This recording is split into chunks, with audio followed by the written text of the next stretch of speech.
Yo, kamusta kayo mga friends ko malulupit? Sana'y nasa mabuting kalagayan kayo ngayong mga oras na ito. Ngayong araw ay may gusto lang ako ibahagi sa inyo na natutunan ko. Bago kong knowledge na natutunan sa motor.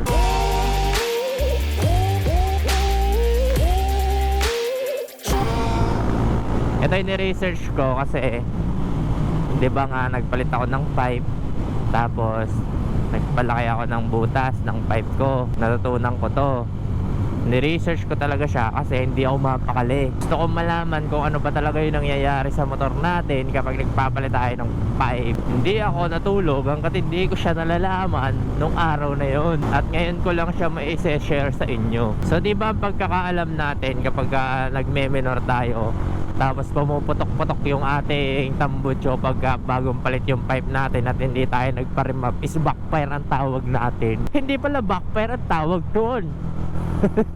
Hindi pala backfire ang tawag doon mga friends. Ano pala siya? After fire, o tinatawag na diesel pop. Uy, diesel pop. Parang ano soda pop. Mahala na soda pop. Diesel pop pala ang tawag doon mga friends. Hindi siya diesel as in crudo. Diesel siya as in deceleration o yung pagbagal ng ating motor. Yun pala yung nun, yung tunay na tawag, deceleration pop. Parang ganun, diesel pop kung tinatawag nila. Pero sa atin, mas common term is backfire. Pero ang backfire daw is nangyayari sa combustion. Kapag hindi maganda yung air and fuel mixture na pumapasok sa combustion mismo mula carburetor or injector papuntang combustion, hindi daw talaga tama or tugma yung fuel mixture and fuel and air mixture. Yun, basta yun daw yung backfire talaga. Nangyayari siya sa combustion chamber ng ating motor, kaya pumuputok yung motor natin. So madalas siyang ginagamit sa motor show, di ba? Yun yung backfire, na kapag hinigit mo yung tawag silinyador. Kunyari hinigit mo yung silinyador, di ba? Hinigit mo, habang hinihigit mo pumutok, ganon. Yun pala yung backfire. O, di ba? Backfire yun, backfire. Yun pala yung tinatawag nilang backfire, kasi yung combustion chamber hindi naghahalo ng maganda. Yun yung backfire na sinasabi, na totoong backfire pala, na madalas ginagamit sa mga motor show ng mga nagma-motor show para maangas yung mga motor nila, pumuputok-putok pag binibira, di ba? Yun pala yung backfire sa pagkakaintindi ko. Tapos kapag yun tayo nagme-minor, kunyari galing tayo sa high RPM, tapos papunta tayo ng low RPM kasi nagminor tayo, gaya nito, kunyari ganito, engine brake, tapos nagminor tayo, puputok yan. Hindi pinapahiya ako ng motor ko, hindi pumutok. So kapag yun, yung kunyari nagme-minor ka, tapos malapit ka na mag low RPM, puputok yung motor mo, yun pala yung deceleration pop na sinasabi. Hindi pala siya backfire mga friends. Deceleration pop yung tawag, diesel pop kung pinaigsi. So ang ibig sabihin naman daw nun, sabi sa research ko, is ang deceleration pop daw is normal sa mga motor na bago palit yung pipe pero hindi pinapa-remap. Normal daw yun, sabi. Ano daw siya, mechanism daw talaga siya ng motor, na kapag may mga labis na air and fuel mixture sa exhaust mo or sa elbow ng motor, ganyan hanggang pipe, sinusunog daw yon ng motor natin. Kaya kapag kunyari may labis na air and fuel mixture sa tambucho natin, matik susunugin daw yon. Kaya kapag nagde-decelerate tayo, lumalakas yung buga, yun, sinusunog daw yun ng motor natin. Kaya yun is normal thing daw. Kahit stock ang makina natin, is ginagawa yun ng motor natin, nakaprogram yun sa ECU. Pero kapag stock yung motor natin, hindi natin siya nadidinig kasi sobrang daming muffler ng ating tambucho. Baka sabihin mo, muffler naman is tambutso. Ang muffler is tambutso. Opo, ang muffler po is tambutso. Ang muffler po is by the root word muffle. Ang muffle po is pagde-decrease ng tunog ng isang bagay. Muffle. Parang pagsusuppress ng tunog yun, suppressor. Parang ganun yung muffler.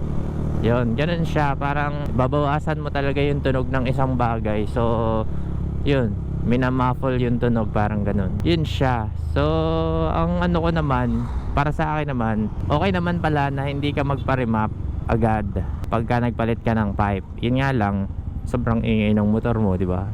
Dumidiesel pop lagi.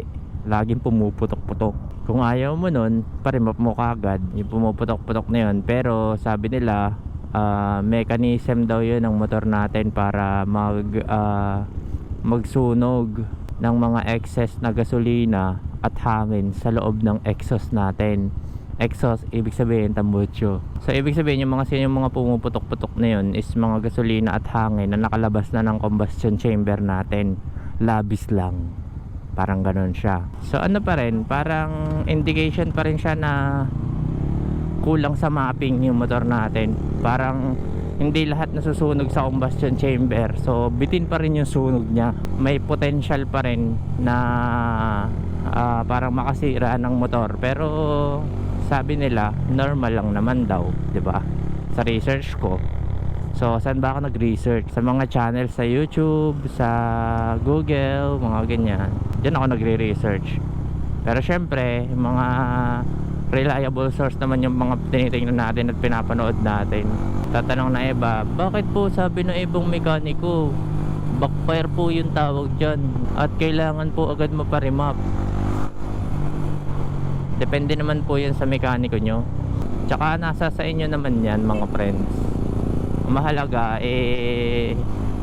intindihin nyo ng maayos yung motor nyo kung nasa tamang kondisyon ba siya. Tapos kapag may mga ganyan kayo na experience, sumangguni agad kayo sa mga marurunong, di ba? Yun talagang marurunong, parang ganun. May mga mekaniko na nagsasabi na na hindi naman daw talaga kailangang i-remap agad-agad ang motor natin. May mga mekaniko rin na nagsasabi na kailangan agad-agad i-remap ang motor natin. Pero kung magre-research kayo at di-discover niya sa sarili nyo, dun kayo. Parang syempre may sarili naman tayong paniniwala din eh.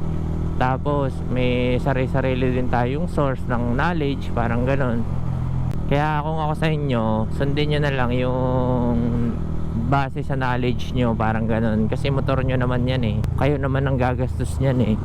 Ang ibang mga natin, mga mekaniko at saka yung mga expert natin, nagsasuggest lang din naman yan. Parang ito mas maganda, ganituhin mo. Mas maganda, ganunin mo. Kasi sila yung may experience, parang ganun. Pero base naman sa experience ko, okay naman. Nasa sayo na lang talaga kung paano mo tatanggapin yung mga ganyang bagay. At para sa akin, ganito lang naman ang ginagawa ko eh. Dahil basta alagaan ko lang sa change oil tong motor ko, at wala ko halos pinaglalagay sa loob ng makina niya, okay pa yan. Basta hindi ko kinakalikot yung makina niya, hindi ko kinakalikot yung electricals niya, para sa akin tatagal tong motor ko. Kahit hindi ako basta-basta magpa-mapping ganun. Pero bibihira lang din naman mangyari yung putok-putok niya eh. Parang sinasabi talaga ng motor na okay pa ako, boss. Wag muna. Masaya pa ako dito sa settings ko, parang ganun. Parang kayo sinasabi eh, no. Minsan lang naman talaga siya pumuputok eh.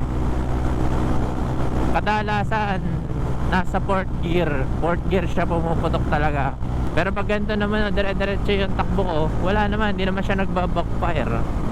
So ibig sabihin talagang sa deceleration lang siya pumuputok, which is yun nga yung sinasabi sa research ko na diesel pop. Yun mga friends, yun na natutunan ko ngayon na gusto kong i-share sa inyo. Kayo na lang bahala kung papaniwalaan nyo o hindi.